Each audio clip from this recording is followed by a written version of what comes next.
Hello everyone, I'm Sophie and I'm currently at Kecara Forest Retreat, Bentong, Malaysia. And this is the book that I'll be sharing today, Why I Make Myself Unhappy. This is by my guru, His Eminence the 25th Sam Tuku Rinpoche. And I will share a picture with you while I'm doing the reading. This is of my guru, His Eminence the 25th Sam Tuku Rinpoche. And with the book, I'll be starting off with Sam Tuku Rinpoche's biography.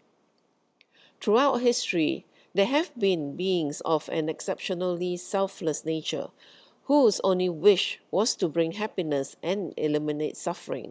They have been called messengers of God, angels on earth, avatars, and, in Tibet, trukus. Trukus manifest as saintly religious beings, but also as ordinary beings depending on the needs and capacities of the people they have come to help. Sam Tuku Rinpoche was born the son of a Mongolian princess but grew up as an unwelcome foster child in New Jersey, America. He was recognized as the reincarnation of a highly attained master at the age of 7 months, but was denied the spiritual life he longed to live. After many years of suffering and practicing in secret, Sam Rinpoche managed to escape at the age of 16. He hitchhiked to Los Angeles, where his devotion led him to meet his root guru, His Holiness Kapje Zong Doje Chang, who invited him to live in Ganden Monastery in South India. There, he was soon recognized by various high lamas and the Ganden oracle as a truku, a reincarnated lama, with a very illustrious incarnation lineage that includes a direct disciple of Lama Tsongkhapa. Sam Rinpoche always claims to be an ordinary being, just a messenger for his gurus, Venerable Geshe Yeshe of Ganden Yangtze claims that he is a bodhisattva, enlightened being. One thing is for sure, we are more than fortunate to receive the advice and guidance from a being so highly advanced, tirelessly compassionate, and wise, yet intimately familiar with modern life and all its facets and problems. It feels like wisdom is naturally known by Sam Rinpoche because of his previous lives, and sufferings are naturally understood by him, as there is hardly one he hasn't experienced in his life. This may help to explain why Sam Rinpoche can share Buddha's teachings on all levels and in any form to anyone, anywhere. To those who know him, he is quite truly the embodiment of the word precious guru, precious teacher.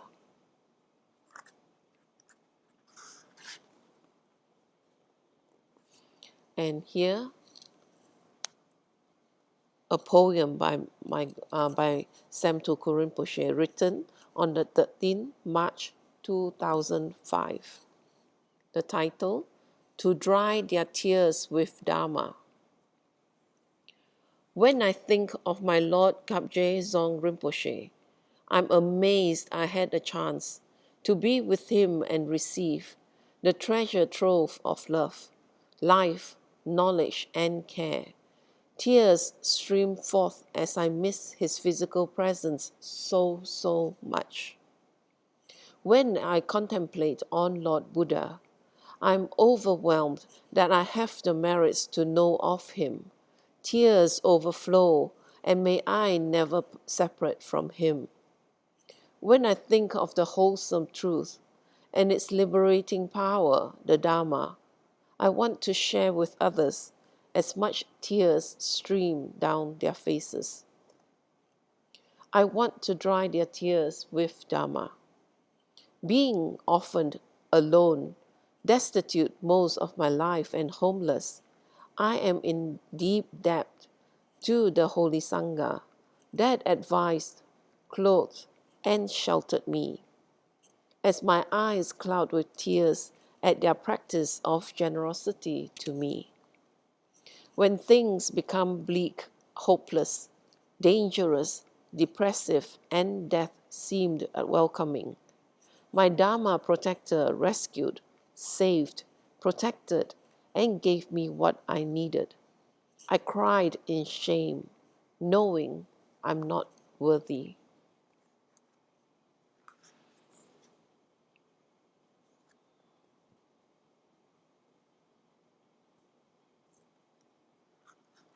And this is introduction. Dear reader, if you've met Sam Tuku Rinpoche, you know he's different. Maybe you spent a few hours in his presence and walked home buzzing, bewildered, and amazed.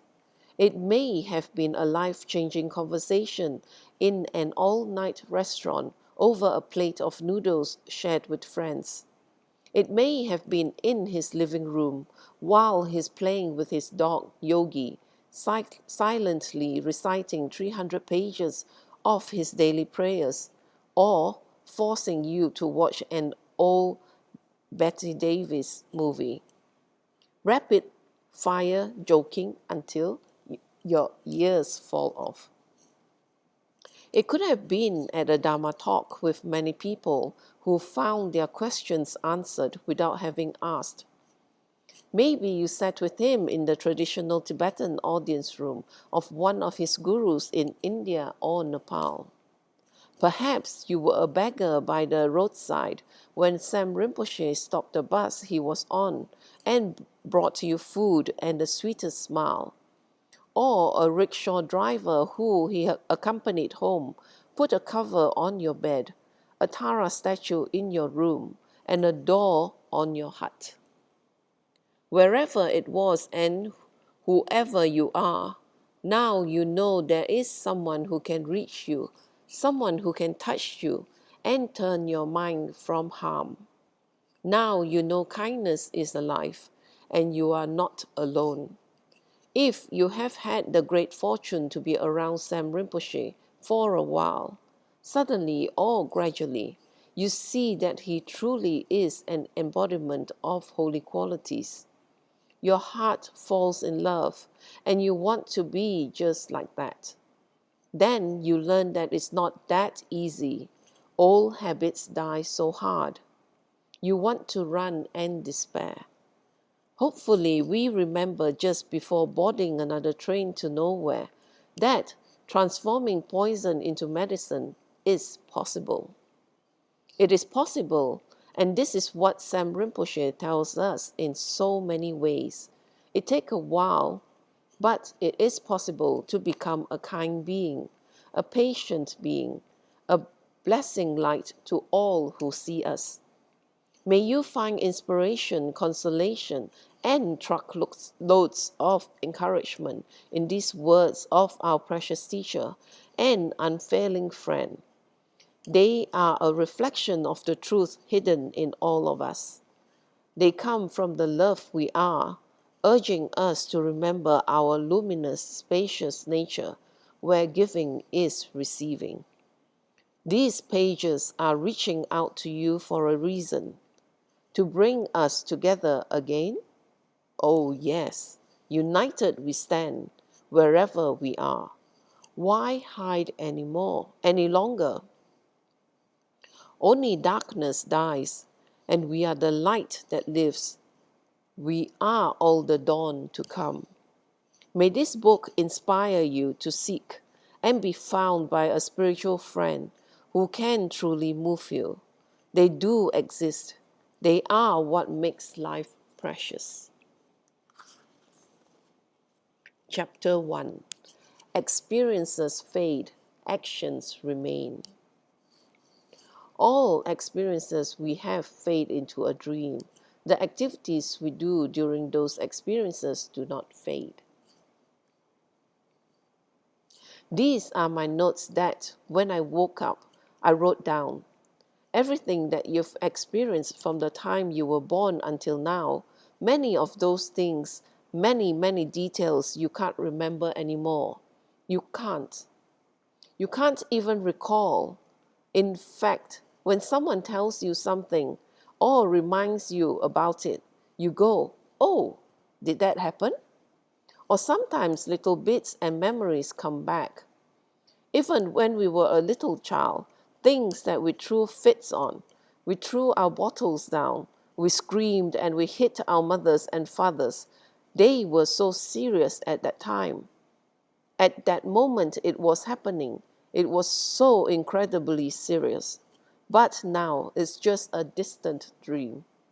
But us, being the bratty little kids that we were, showing tantrums and fits, are not forgotten.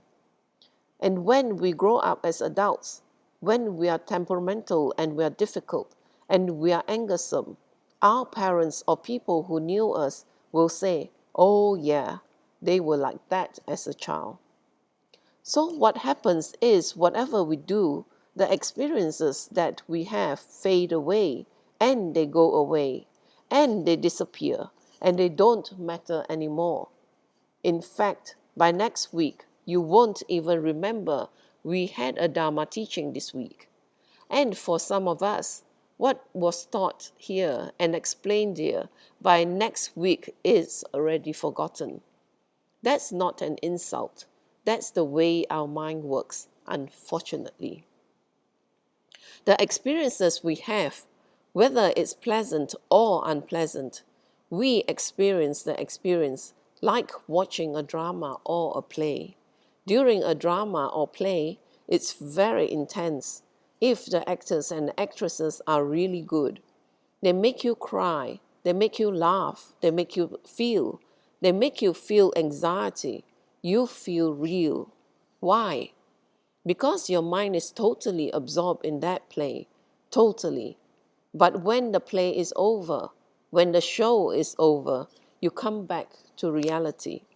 You know that it was just a play, that it was just actors and actresses. And sometimes we hear about actors and actresses and what they do. You know, the bad little gossip magazines, we like them for a few reasons. I like them. I put them near my toilet bowl, so when I take my number 2, I read those.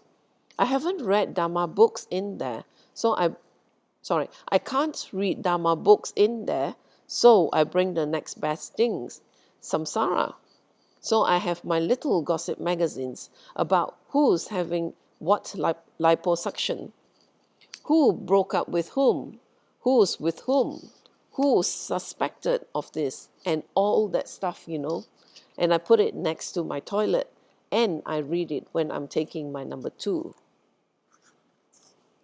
We like those and we read those and we feel interested because one of the reasons is that when we see these actors and actresses on the screen, they portray a very good person, a wonderful person, or a very rotten, evil person.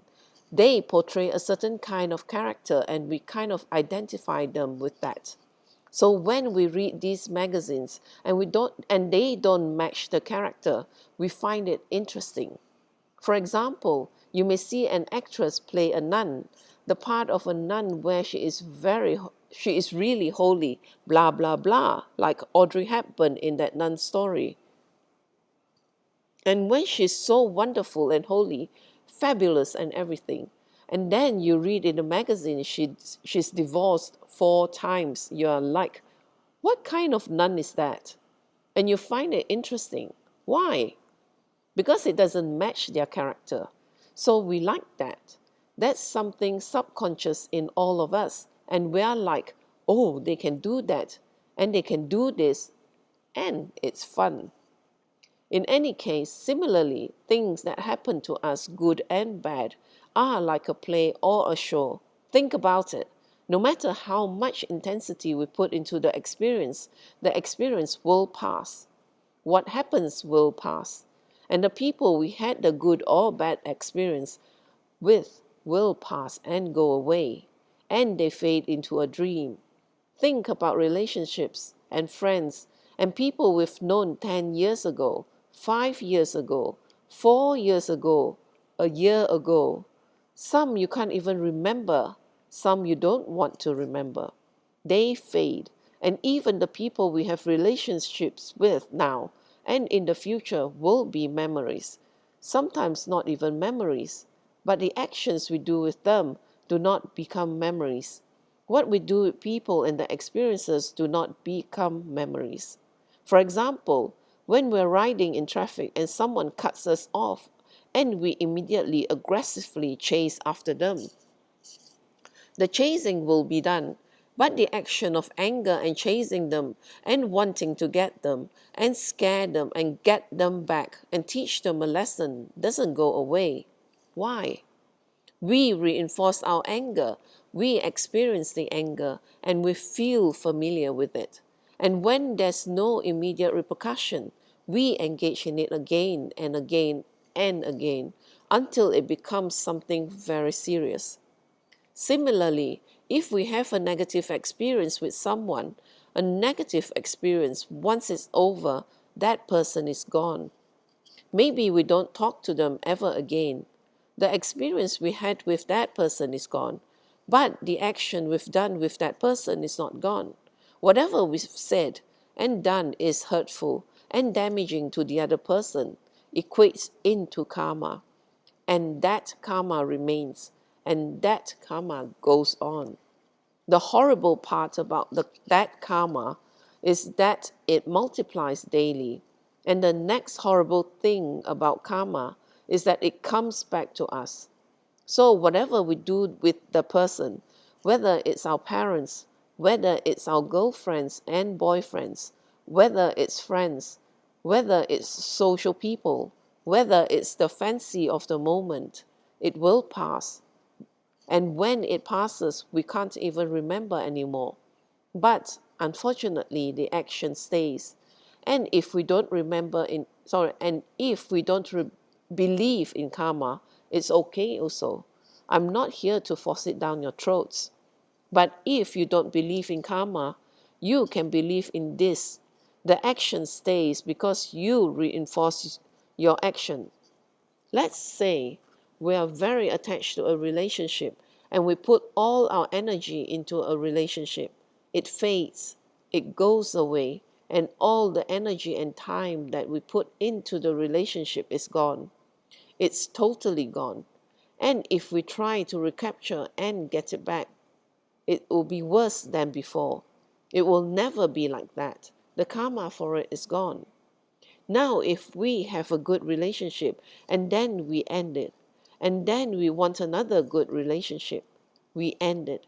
Then we have this power of ending relationships, or we have the power of not wanting relationships. What happens is a time will come when our karma builds up and someone will do it back to us, and we won't be able to take it. If we don't have dharma, if we don't have a good psychological background, we won't be able to take it. We may go off the deep end, commit suicide, do something violent, hurt, get revenge. We can do a lot of things. So, even so-called good relationship experiences can end up bad because they reinforce something that's not real.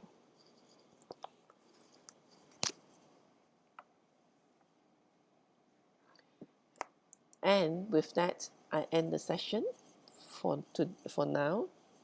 And that is the first part of this book, Why I Make Myself Unhappy. Thank you for sharing your time with me.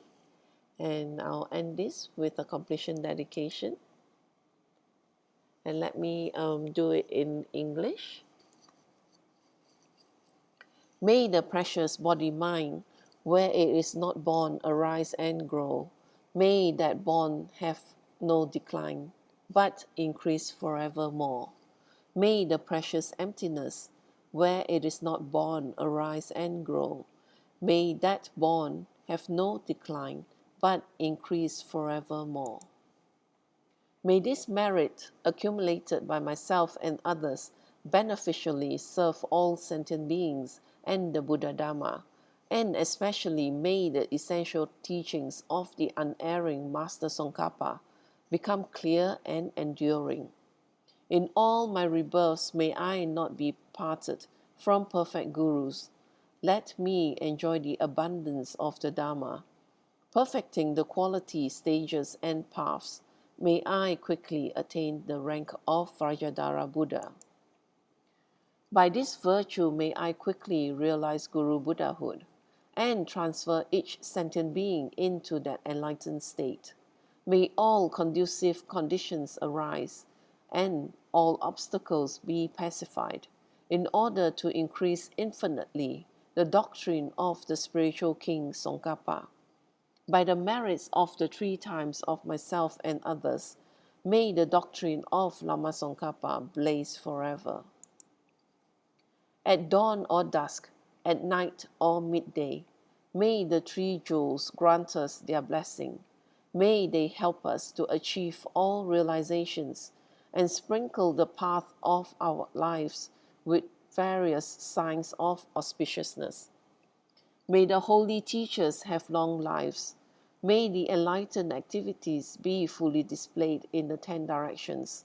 And may the brightness of the teachings of Lama Tsongkhapa continuously dissipate the veil of darkness covering the beings of the 3 realms.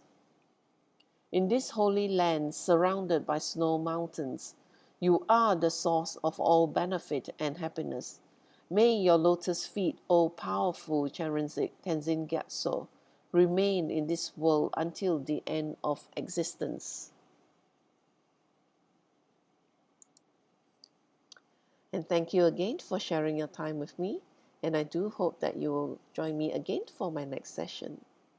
Bye-bye.